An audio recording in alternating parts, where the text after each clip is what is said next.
Sa Senado muna tayo mga kasama. Senator Bato de la Rosa inasang makikilahok na sa BICAM ng budget bukas. Detalye ng balita mula kay Radyoman Conde Bata. Conde.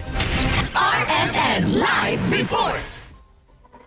Umaasa si Senate Committee on Finance Chairman Sherwin Gatchalian na gagawin ni Senator Ronald Bato de la Rosa ang kanyang tungkulin sa gaganaping Bicameral Conference Committee bukas para sa 2026 National Budget.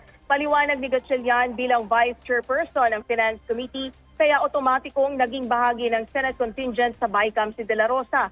Katwira ni Gatchalian, ito ang ginagawa nila dahil kabisado ng mga Vice Chairperson ang budget ng ahensya na kanilang idirepensa. Gayunman, walang paabiso si Senator Bato kay Gatchalian kung dadalo o hindi sa BICAM at kung may pahayag ba itong magbitiw bilang Vice Chairman ng komite. Kaya naman dahil dito umaasa si Gatchalian na magpapakita bukas sa BICAM si de la Rosa.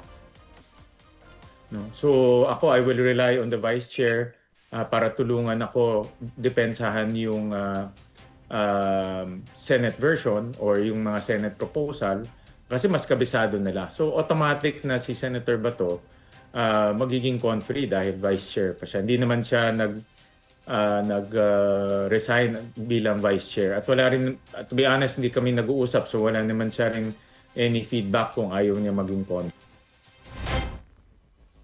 Iginit naman ni Gatchalian na hindi pagbibigyan si de la Rosa kapag humirit ng online at posibleng hindi rin ikonsidera ang mga amyenda nito sa BICAM. Kasama mo sa DZXL RMN Manila, Radyoman Conde Bata, Tatak, RMN.